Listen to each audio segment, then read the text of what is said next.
Record. All right, now we're recording. So it seems like a long time since we've since we've been together, but I guess it's been just a couple weeks. I hope everything is going all right with your work in this course and what you're learning, and I hope it's meeting your expectations. I think you're all doing a great job. I don't have any complaints at all about what you're doing. So I hope you're getting stuff out of this class. Tonight we have our first of 3 team presentations. The first one tonight is on frameworks, EA frameworks. And as you've been reading and as you've been discussing, there's much to do about EA frameworks. And this team presentation is to review frameworks and bring us up to date on frameworks, and then we can have a discussion following that. I've also uploaded the presentations having to do with the readings or discussions. So if we want to go through any of that, I am at your disposal. So without further ado, Rick, are you driving this presentation? I can do that, yes. When we practiced it, we were just all three, and so we would kind of drive our own pages. Is that possible to do? Yep. Who you want to start with? We'll start with me, and then right. I'll let you know when we'll switch to the next person. Well, you'll have that ability to switch. So you're driving now.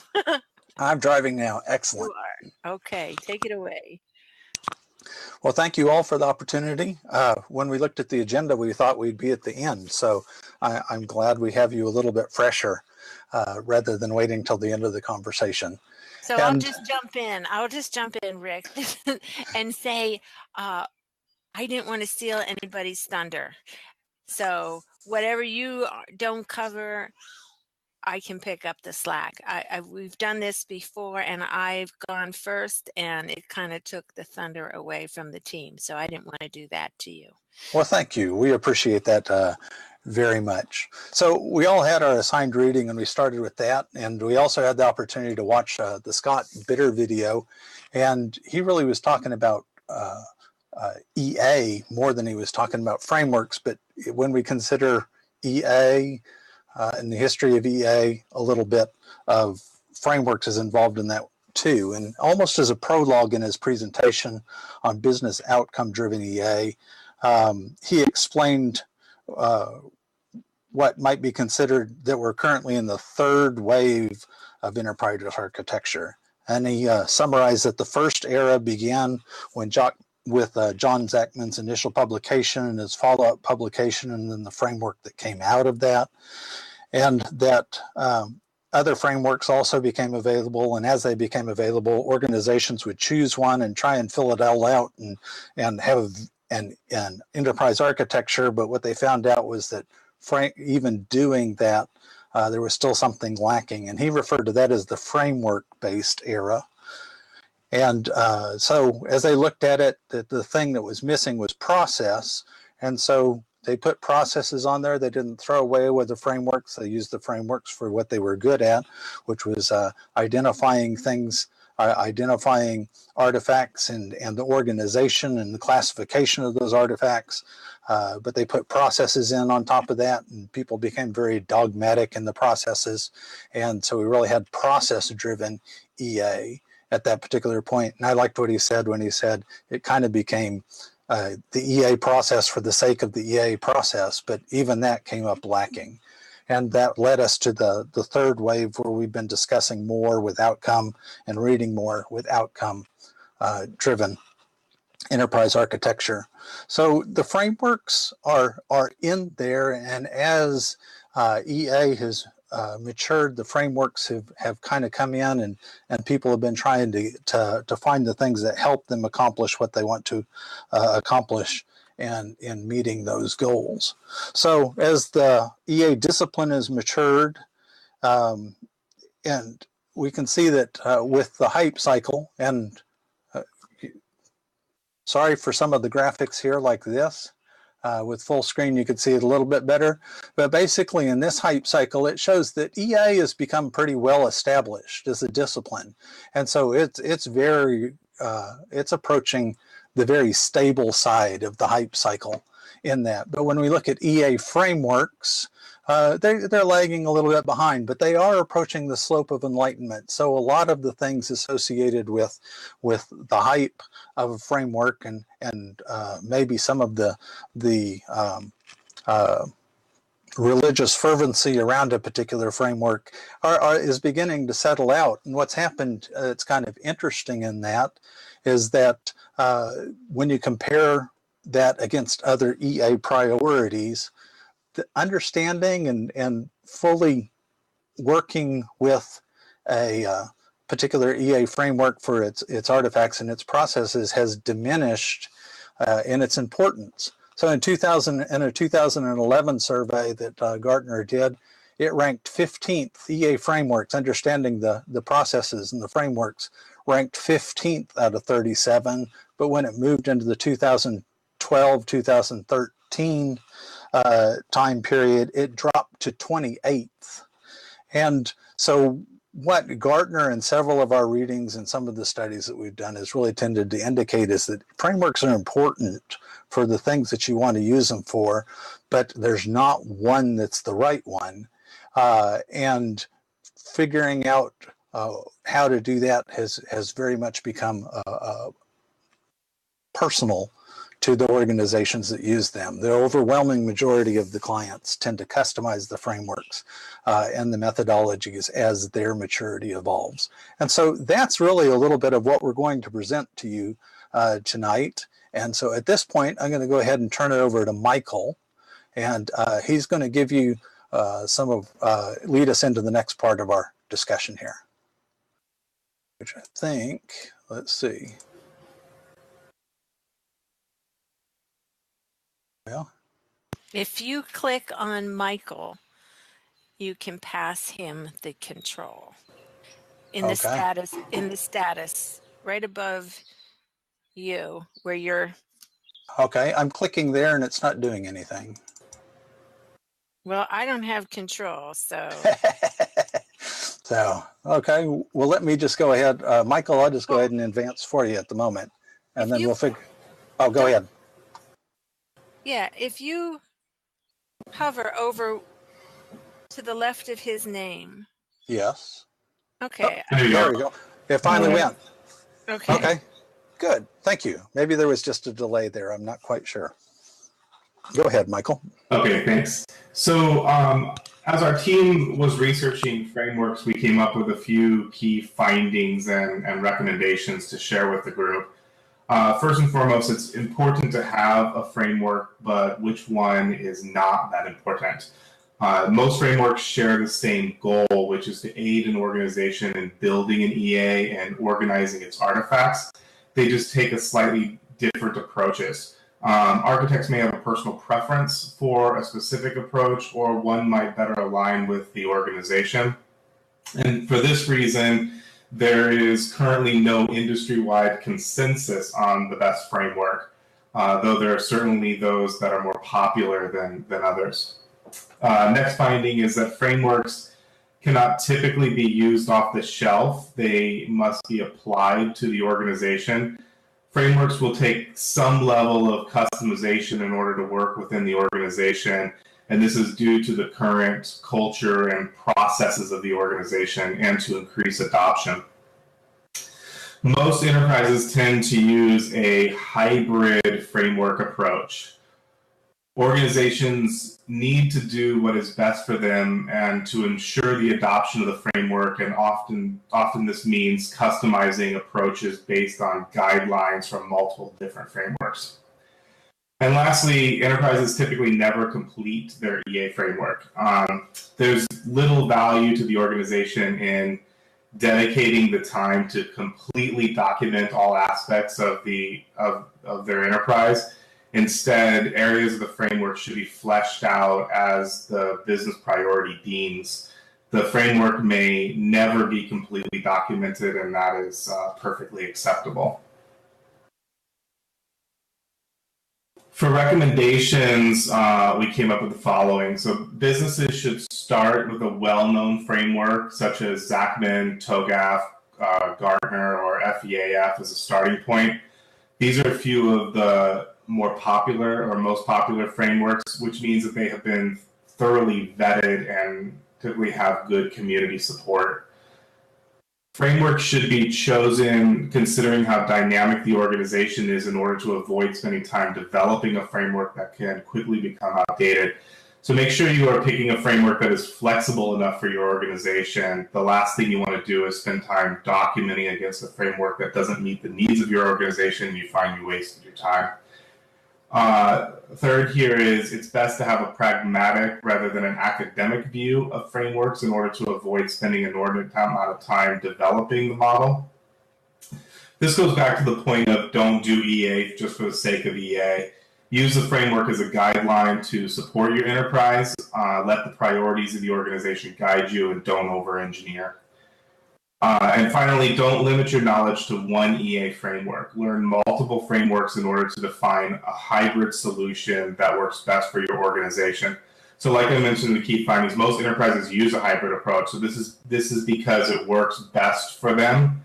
So it's good to learn about more than one framework so that you have the knowledge to best support your organization.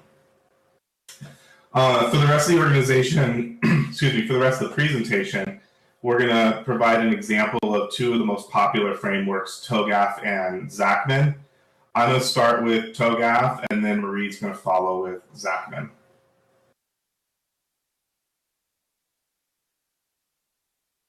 Okay, so Togaf is an open source framework managed by the Open Group Forum consisting of over 200 active enterprises. The group started in 1995 using the Technical Architecture Framework for Information Management, or TAFIM, as a baseline after receiving permission from the Department of Defense, who had originally developed it. Togaf provides a methodology for developing an EA. Enterprises that are interested in using it will benefit from the fact that it has a very active community. It receives regular updates. It's an industry-proven model, and best of all, it's free to use.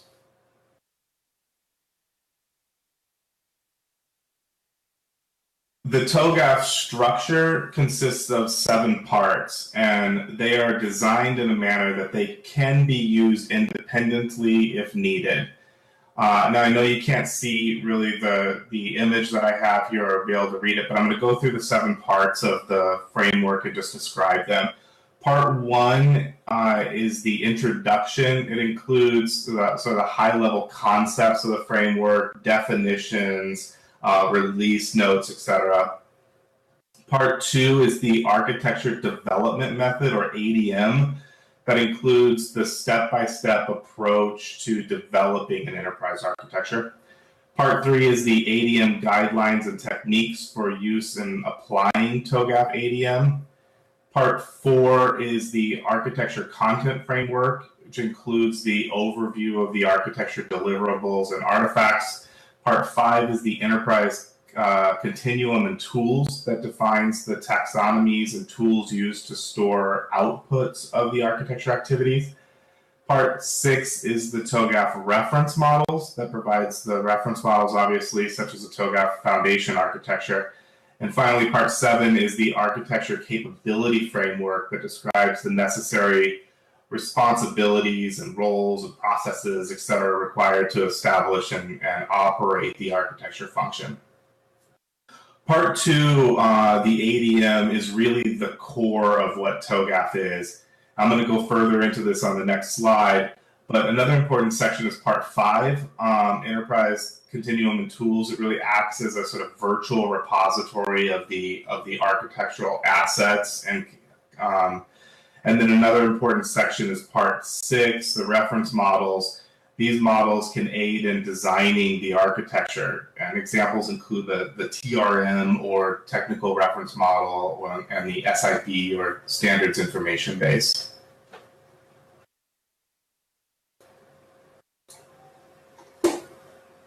All right, so the ADM is the tested and repeatable process for developing architectures.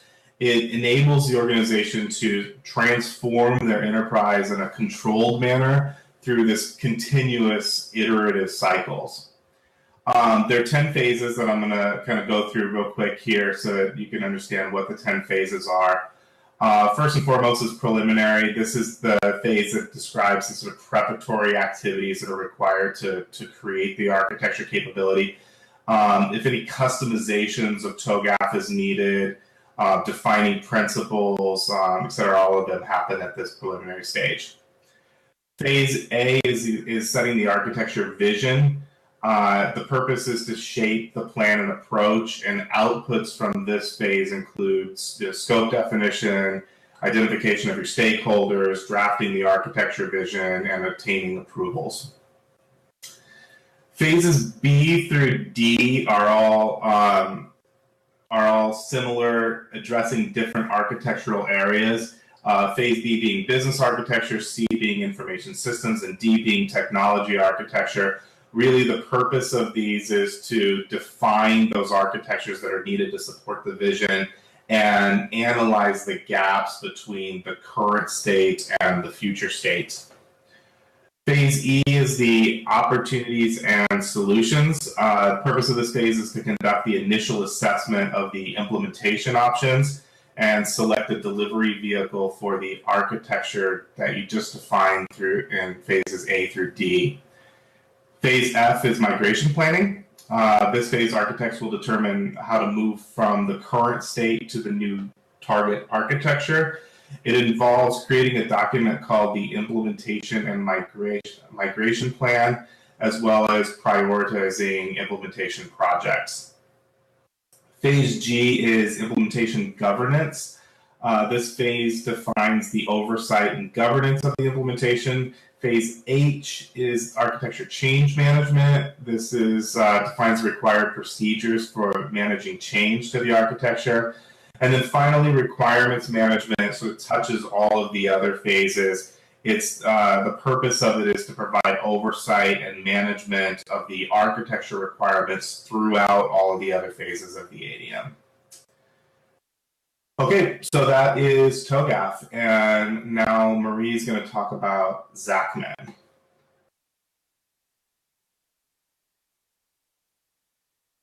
So do I just keep clicking to the left of her until it works? There we go. Got it. Thanks, Michael. All right, so I will be going over some information about the Zachman Framework. I'm going to go over a little bit of history in the beginning, and then we'll get further into the framework. So the Zachman Framework was initially published in 1987 by John Zachman. The original version was published with only 3 columns, and the language on the headings was specific to information systems architecture, where he was based in IBM. Zachman was concerned that people would not understand or accept the relationship to the enterprise-wide strategy, which is why he only published it with the first 3 columns when there's actually 6 total. He was holding back some of his work until he felt that it could be greater understood. The additional 3 columns were added in 1992, and another publication came out in 2001, which saw changes in the headings to embrace the enterprise-wide approach. The Zachman framework has been changed over time to reflect the current theories and acceptance levels. There were several other iterations in between these specific dates. I just wanted to note the most important. And many other frameworks used the Zachman framework as an initial inspiration to jump off from. The Zachman framework is pictured here. It's very small, and I apologize, but I'm going to go over some of the key points here as far as what's listed along the columns and the rows. So we'll start with the columns. There are 6 columns, which are based on basic communication information. So it's the who, what, where, when, why, and how. The what describes the enterprise data.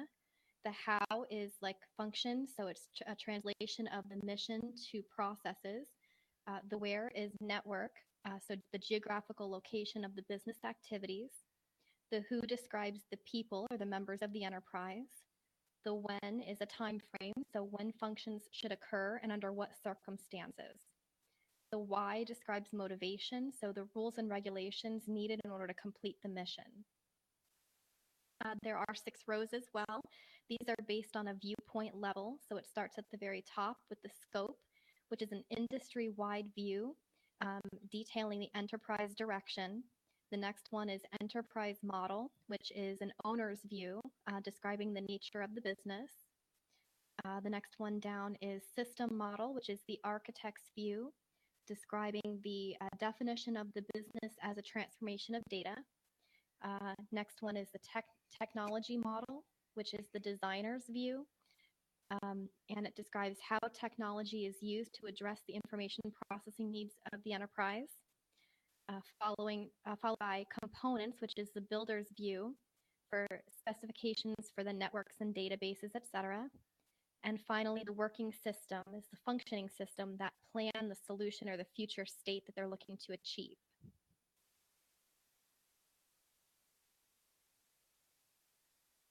In the Zachman framework, there are 9 principles that must be followed in order for the framework to be effective. I'm going to go over the most notable here, which are towards the bottom. Those are that the columns have no order, so you can order them however is best for the organizations or the enterprise, so it's adaptable to a specific enterprise. The model in each column must be unique, and so therefore you're getting different information and can view it from different perspectives. Each row represents a unique view, so the same thing applies there, from a view from the industry down to the employee to give different perspectives of information. And each cell is unique, so there's no duplication of information in this framework, helping to for people to make better and faster decisions on the information that's being presented. The Zachman framework has several uses and benefits.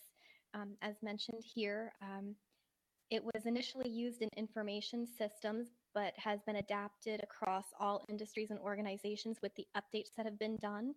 So it has morphed into an enterprise-wide function. It is the most used framework in the world currently. Because of the adaptability of it and the basic communication skills listed on the columns, it promotes communication and assistance with decision making. Also going back to each cell is unique, so it's no duplication of information, and that it can be used with any tool or methodology. So it's universal. It doesn't have to apply certain methodologies or tools to the framework in order, so it's adaptable to make it work through any organization as well. One of the biggest downsides to this framework is that there's really little direction that's found online or through courses to implement this framework in an organization.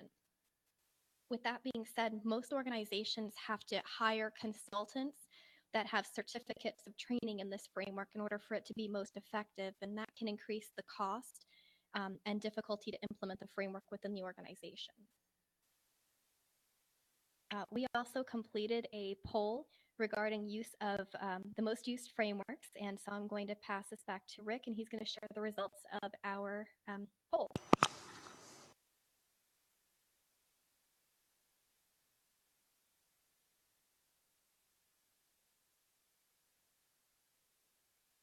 There we go. So I want to thank everyone for taking our poll. And when we considered doing a poll, we knew that we had a very small sample set. And so the approach we chose to take was to take a survey that Gartner had done in 2011 and published in 2012. And they just focused in on 3 simple questions there. The first one being the same ones that we used. What are all of the frameworks, EA frameworks, that your organization is currently using? Question number 2, what is your organization's primary EA framework? And number 3, how effective is your organization's primary framework?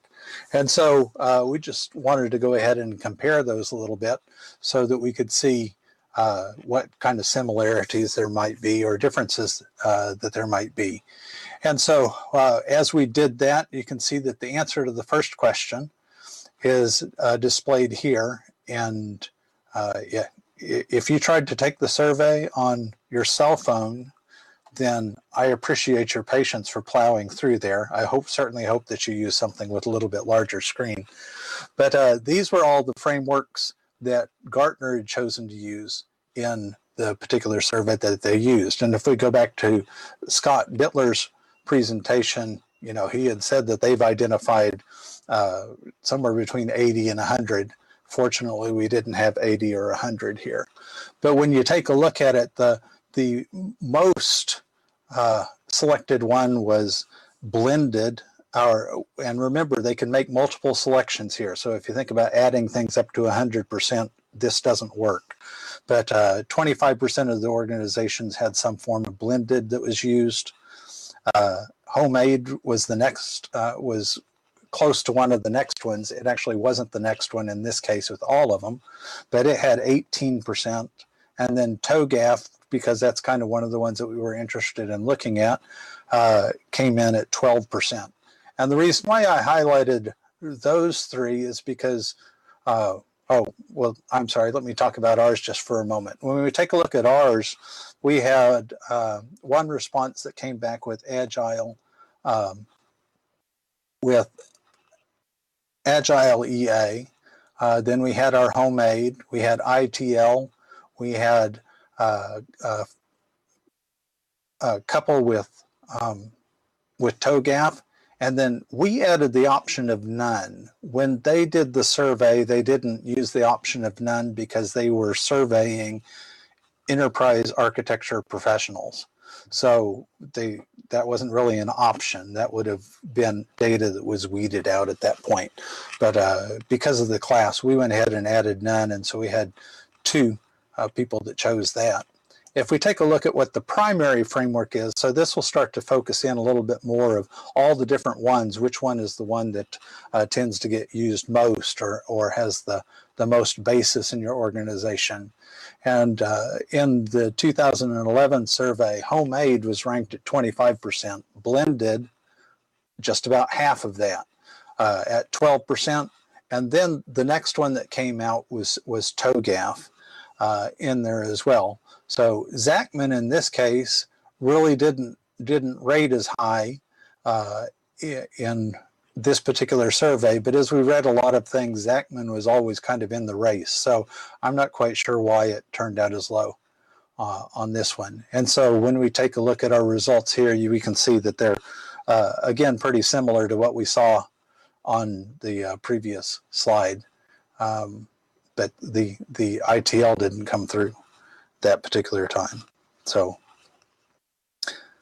then if we take a look at how effective is your framework, then the Gartner results had what's on the left, and we had what's on the right. So you can see in our particular case, we had the kind of the clump in the middle of being somewhat effective. We had a couple of people that didn't know, and then we had one that wasn't sure that it was effective at all. So one of the interesting things that was involved in the survey results from Gartner was that as the maturity of the EA organization goes up, so does the effectiveness.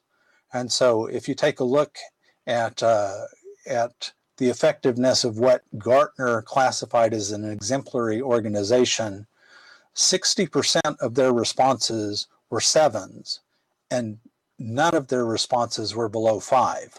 So the exemplary organizations were either 5, 6, or 7, and the bulk of them being 7s in how they felt that their communication was effective, which we've been having some in the readings and in the listening when we've looked at communication. One of the things that's always kind of been in my mind is, does effective communication help make the EA successful, or does EA success go along with communication? And from the comments that we had seen from the class, very much I think people were feeling like communication was a key factor to success. And so those were the primary results. Thank you very much for taking our survey. And with that, that concludes our presentation. We do have, as just kind of a supplementary slide, the references that we used in this presentation. You're welcome to look at those if you would like, but I'm not going to go through those bullet by bullet. So, Dr. Acker, I will turn it back over to you at this point. Great, thank you. Great presentation, team. Very nice. Trying to give it back to you here. Oh, here, wait, I'll do it. I got it. Great presentation, thank you. I hope you enjoyed finding out more about EA frameworks. Very important. I jotted down one question. I don't know if anyone else has questions. Is there anyone here? Let's see. Three of the people here on the team. So it's Robert, Manoj, and myself. Let me find my question. So how do you think that organizations go about designing their hybrid approach? You said that, you know, it's important that they learn about more than one methodology or framework. You know, I got to go back a little bit to your Ford, to the person that talked to us from Ford a little bit on that, and to the graphic that represented maturity. And I think probably what happens is people work until they get to something that doesn't work, and then they try and figure out how to address the part that's not working for them. And I think what the study that we watched or that we gathered here is that rather than saying, okay, it doesn't work, let's go and replace it with an entirely new framework and start over again, the current trend is more, let me find something that helps me address the deficiency, and I'll go from that. And that's really where one of the Gartner recommendations, I think, comes from too, of it's important to have a framework, but which one you have isn't as important. good answer. Anyone else want to chime in? Well, I'll add to that as well. I think that some of that comes from just the history of the organization and the evolution of their development of their frameworks. You know, we saw that there were numbers that said a high percentage of organizations have a homemade framework that they leverage, and a number of the organizations that I've been in have looked at that from across. We look, you know, we say my organization is unique, and we do things in a certain way, so we need to develop things in our own way. But then these influences come in occasionally from individuals, or you know, you get a new executive that puts in a new strategic direction, and you start taking influences in from more industry standard frameworks. Now, it ends up being this sort of hybrid solution that works for your organization. Not that somebody, I think that's one way that we get to that. It's not that somebody specifically said, let's go out and build a hybrid approach. It just sort of evolved that way. Yeah, that's what I think too. That's my understanding as well. I just wanted to hear what you guys said about that. So I think, you know, as Sue described in Ford, it was Sue Kopek who talked to us from Ford. You know, it's trial and error. It's just like, I agree with Rick. It's, you try something, you use it until it doesn't work, then you look for something else that does work, or maybe a piece of something else that does work. And it's kind of like a similar evolution when I think of ERP systems. You know, there was this, I see many parallels between standing up in the early days, standing up an ERP system and the early days of EA. It was just overkill. It was, you know, big bang, boil the ocean, let's do it all at once. And, you know, both ERP systems and the concepts of EA frameworks got off to rocky starts and developed a bad name because of that, a bad reputation. It's like, oh my gosh, we have to document everything. It takes so long, and the EA people are really into it, but the business people are like, are you kidding me? I don't even know what's in the repository. I don't know how to access it. I don't understand what's in it. And as organizations have matured and their EA matured their EA practice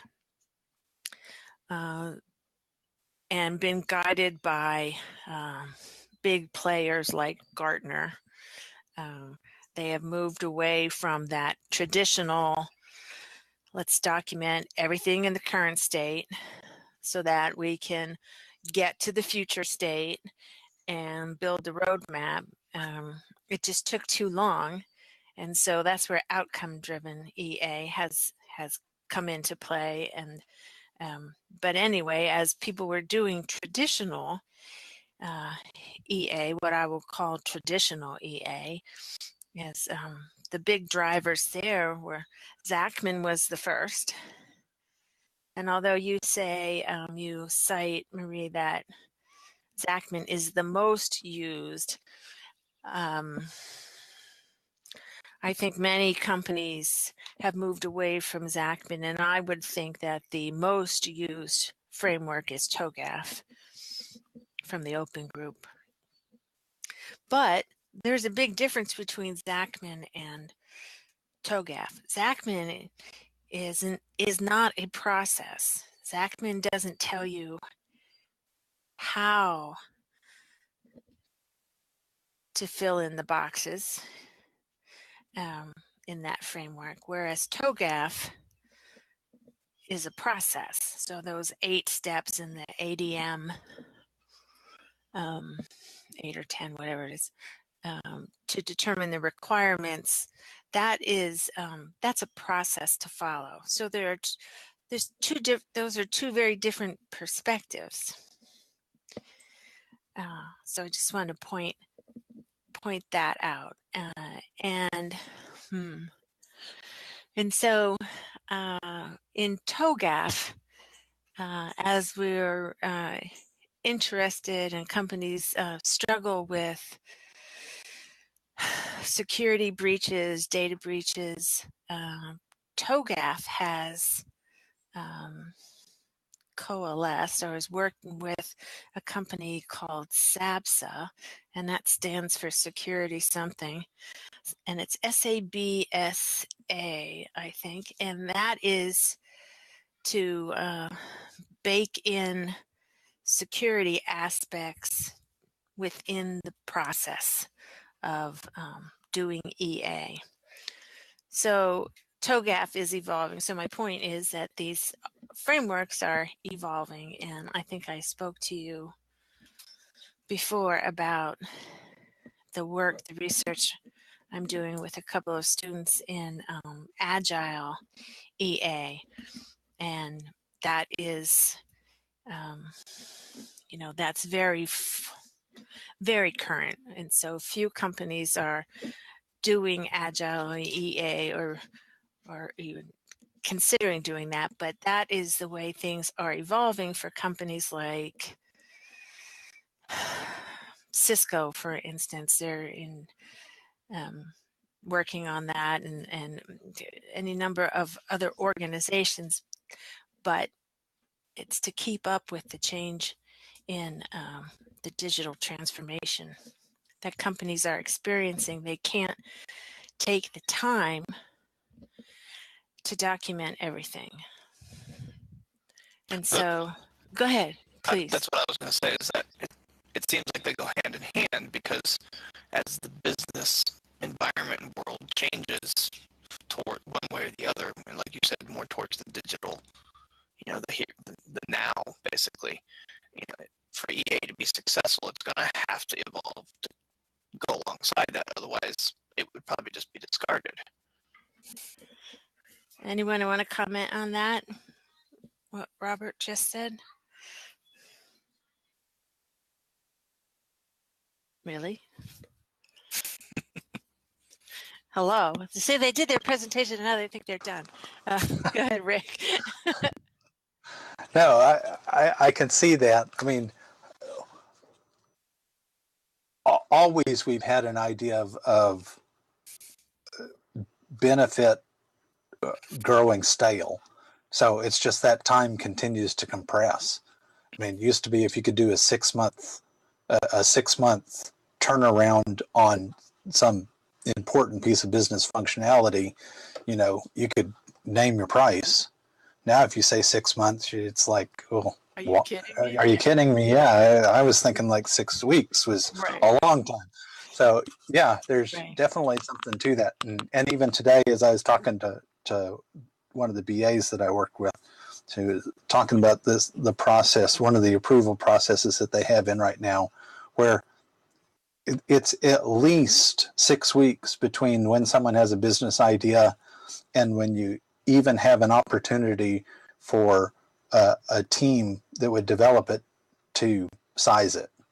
And she's really frustrated with that at this point. So it seems like it's too long and too slow. And yeah, anything like that will get discarded before long. Right. Right. So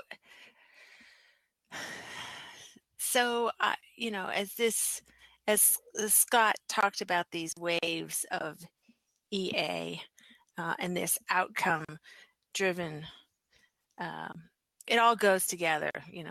The pace of change, outcome driven EA as opposed to artifact driven EA. Let's just document everything. So those are different extremes, and the agile is pushing that outcome driven EA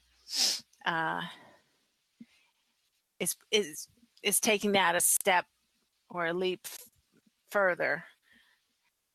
And it's just interesting the way it has evolved, and the companies that I think are the smart ones have not thrown EA out because they've had a bad experience with it, or they didn't know where they couldn't measure the direct value, because a lot of the value of EA isn't direct. You can say, well, we consolidated software platforms and we saved X amount of dollars, but not all of that's just one aspect of the value of EA. It's sort of like akin to the value of strategic planning. It's hard to say, well, because we followed this process for strategic planning, we are now, we've increased our profits by X amount. It's just all of these other things come into play. But the companies that are the smart ones have maybe had bad experience with EA or just coming to the party now, and EAs don't have to justify everything that they do. They understand that some of that value from EA is going to be on the soft side, in the intangible side, and they don't have to, not everyone has to spend so much time justifying why they need EA, but a lot of companies aren't at that point. And so I digress, I guess. Just started to pour here. I don't know where you all are, but we've had a really rainy day on and off here in central Pennsylvania. The sun comes out, then it starts to pour, it gets dark, it gets windy. So anyway, that's my update on the weather. Let's see, how are we doing on time here? It's 8:16. I think we've had good coverage of the topics that we've been reading about. If there's anything that you want me to go over, I have uploaded the PowerPoints since the last time we met, and I can pull any of those up. but I'm not going to just go through slide by slide. If you guys feel comfortable with EA frameworks. So I would like to make one comment for the other people in the class, just so they get the benefit of Absolutely. attending. If you need to do a survey, there is kind of two parts to that that I had to overcome. And so I'd encourage you to do that earlier rather than later. We didn't know, but you have to go and basically you sign up for an account where you can create a survey, but you can't publish it. And then you have to send out a note. You have to send a note to a particular person and have them upgrade your account. So I'd encourage you to go ahead now and go to the sign up part, and I'll go ahead and send the note that I got with the instructions on to everybody else in the class so that you don't have the same problems that I did. Thank you, Rick. I would appreciate that, and I'll keep that in mind for the future. I had graduate assistants who handled that, so I was kind of unaware of that. So no problem. Good to get it figured out. And I do have one question that maybe you can help me with related to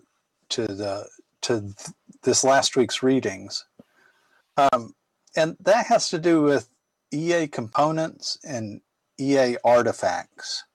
And I understand the basic relationship of that, but when you were asking the questions, about can some artifacts be considered components, I was trying to come up with a more solid definition in my mind of what that is. I don't think it's as simple as any composite artifact is necessarily a component, but I would think composite artifacts have the potential to be a component. Can you help clarify that a little for me? Let me bring that up. I think that's chapter 6. Yes, that's chapter 6. I can hardly hear. And I really wouldn't get hung up on that. I've looked at that and had to say, what's the difference between a component and an artifact? I've done that myself. Remember, this is Scott Bernard's lingo, and it's not, Okay, so that's not something that's going to come up across a lot of different frameworks? No. Okay. No, it's not. And so the way I took it was sort of like the component was more the big picture and the artifact was the individual document that described that bigger picture. Right. So here I put it on this slide here, EA framework, components and artifacts. The framework is the overall structure. The components are the working elements of the framework at each level, the building blocks. And there's the analogy that those are the rooms in the house. The framework is the house. The components are the pieces or the rooms in the house, and the artifacts are how you decorate each room. So the artifacts pertain to the components. But again, this is, I think, there we go,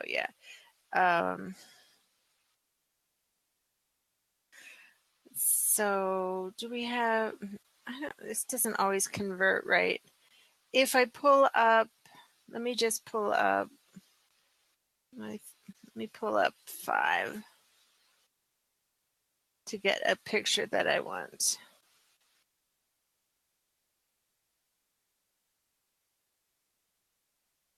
Okay, so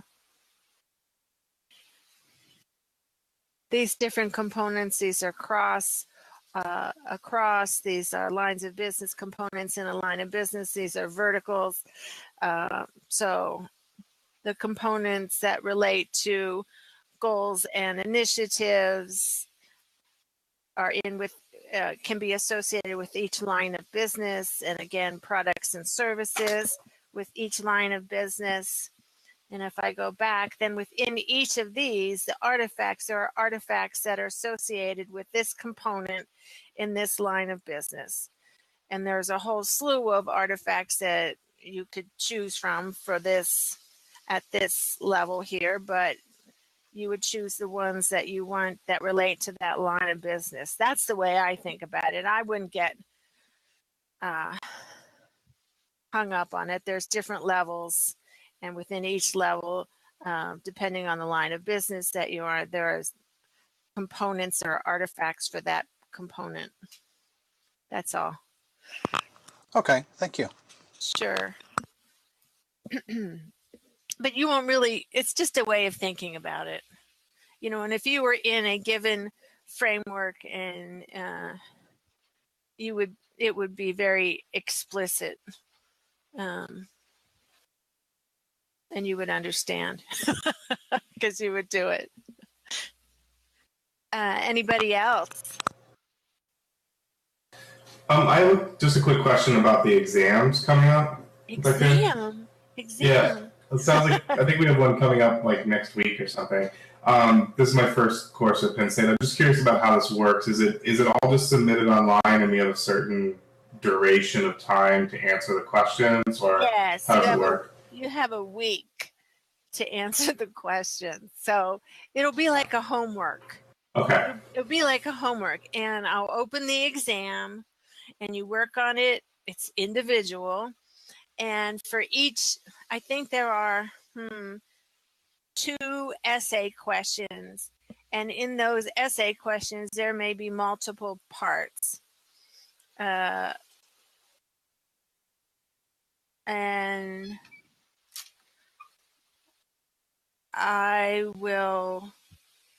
you submit 1 file per question. And there is no time limit other than it's due that Sunday at midnight, just like everything else. And it's open book, open notes. I expect you to cite your answers to the, and I have a rubric, which if you would like, I would make available, which will really help you do well on the exam, because it'll show you what I'm looking for. And I'll make that available all at the same time. But that's the format of it. Okay, thanks. Yeah, sure. And when I open that up, I guess I would open that up on July 4th. It's due July 10th, I believe. Am I right on that? I think I am. Yeah, it says available July 3rd at 12 a.m. Really? So, until sure. July 10th, 11:59. Okay, sure. You get to work over the holiday weekend if you want, but but yeah, sure. I will open that up and I will make the rubric available. Make sure you check the rubric. I haven't made the rubric available in the past, and I'm not sure why I haven't done that, but I'm going to do it this time, and it should be really clear as to what I'm looking for when you look at those questions and then you look at the rubric. But if you have questions, just send them to me and I will make my answer available to everyone if it's not clear. If you have questions, don't hesitate to ask. Thank you for bringing that up, Mike. Thank you. Anything else? I had a question regarding the team. I'm just curious where this team. I couldn't find the like a PowerPoint template that similar to what you guys used for your presentation. Is that something you just made up, or is that something that you found? I searched.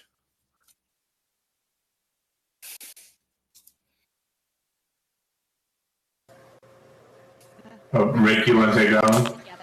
I'm sorry, ask that question one more time. You guys had a Penn State themed template for your presentation. Is that something okay. you just created, or did you find that somewhere? Yeah, I just created that. Okay. And I guess if you send me a message, I'm glad to share it. It's what I did was I picked a theme that had a couple of the elements that I liked, and then I went and edited the master slide. Okay. So it wasn't very difficult to do, but Yeah, I'm glad. I just wasn't sure if there was like an official Penn State one that would have been nice to use. Nope. So, but yeah, if you want it, just send me a message, and I'll be glad to send it to you. Sure, thank you.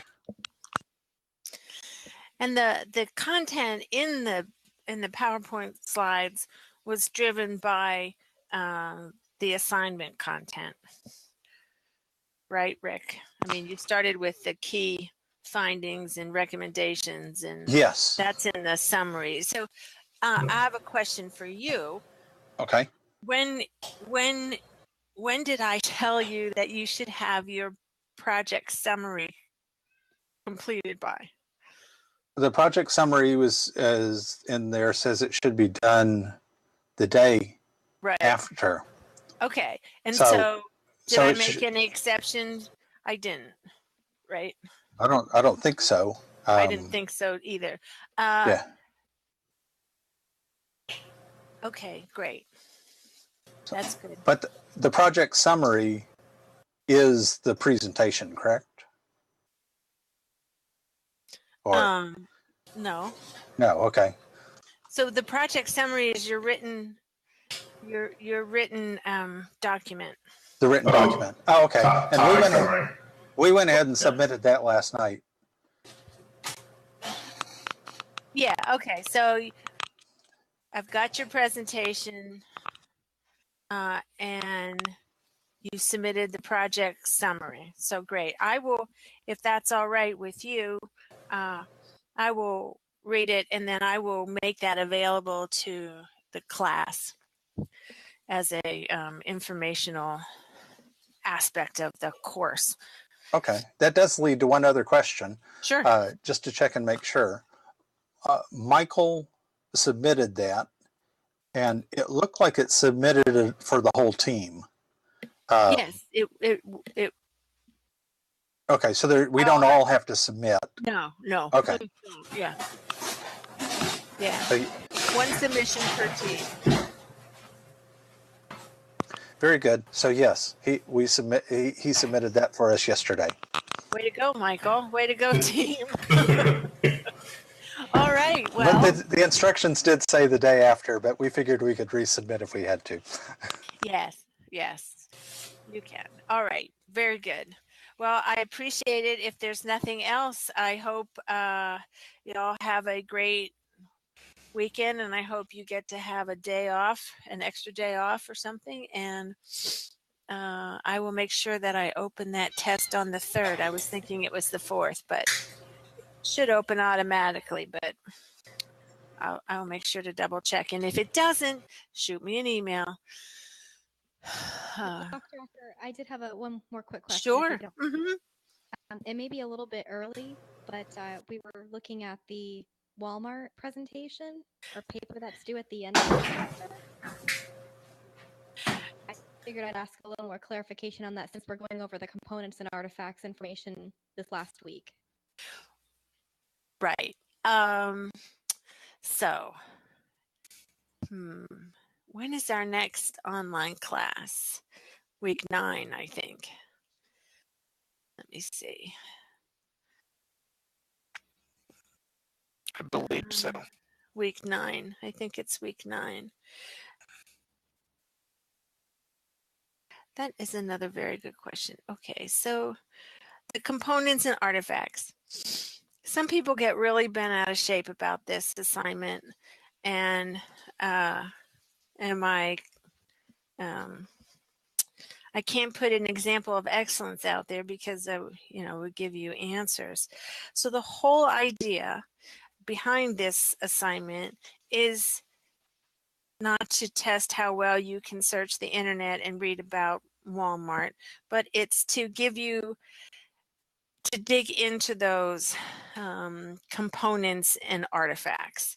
And so we will follow that component and artifacts, but this will give you the hands-on experience with that framework, with Bernard's framework, just as a framework that we can use, that we're using in the text. And the whole idea is just to start to populate that framework, those components, with artifacts that you find. Are you supposed to create artifacts? The answer is no. You're supposed to find them. Will you have every component filled in on that framework? No. The whole idea is to give you experience in looking at and in seeing how Walmart, and we chose Walmart because it's well documented and there's just so much information on Walmart out there. And it's a pretty open company. To give you experience in looking at, diving into the Scott Bernard's framework, looking at components. And in the book, if you look at your Bernard text, there's many, many examples in the appendices of the textbook that highlight artifacts for a given component. Those are examples. So it gives you a good idea. Then you go out and you dig around and you see what you can find on Walmart, and you see where you think it would fit in that framework. And that's really as hard as it gets. Some people like to make things really hard. Don't be that person. Don't be that team. It's just not. That's not the point. The point is that some people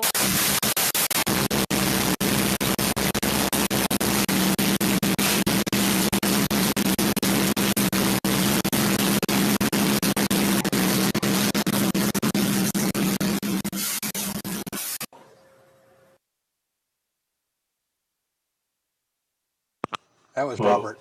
Yeah. I think we're clear now. Robert, that's your mic that's doing that. Yeah. So two quick questions on that. Robert probably has a question to ask too. But are the teams the same? Are we sticking with the same teams? And then secondly, would you also share the rubric for that assignment?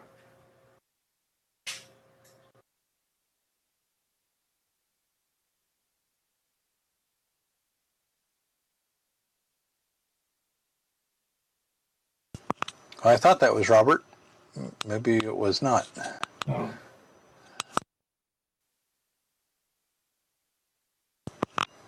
Dr. Ocker, I can see it move, your mouse moving, but there's don't hear your voice. How about now?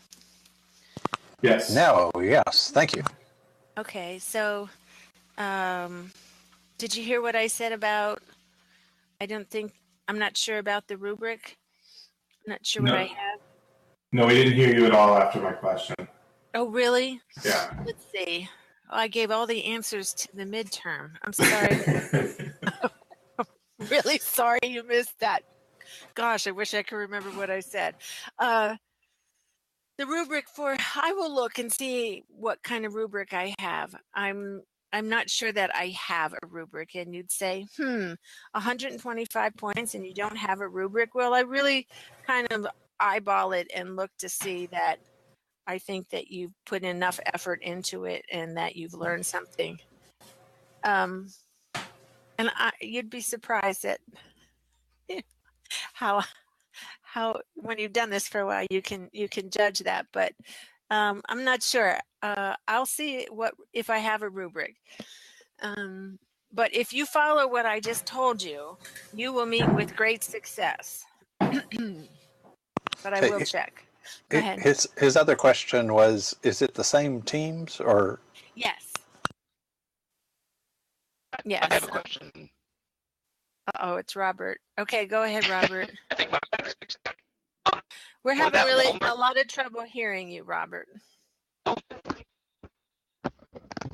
Yeah, I'm not sure Maybe what's happening. maybe you want to type Maybe you want to type, but you can try to talk.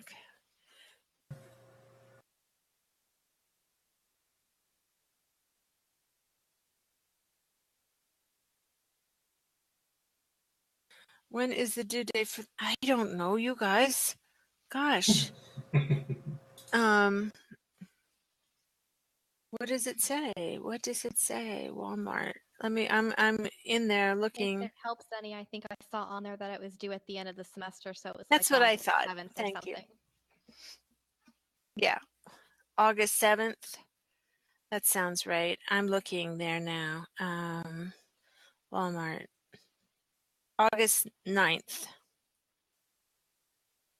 End of week 7? No, that's not right. Let me get rid of that.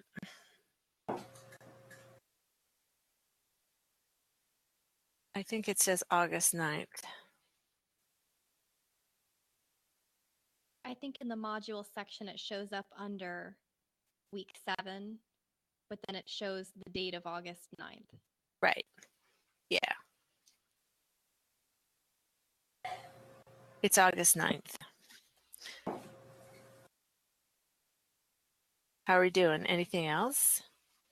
Yes, that's what I meant. Thank you. When is the due date for the assignment? It's confusing.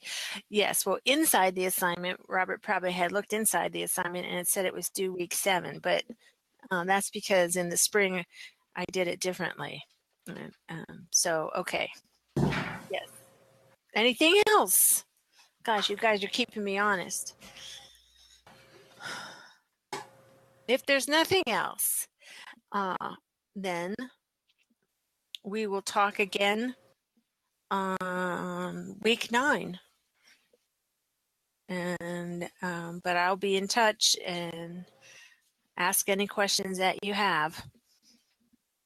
All right, you guys. Thanks a lot. Great class. Have a good night, everyone. Have a good night. Good night.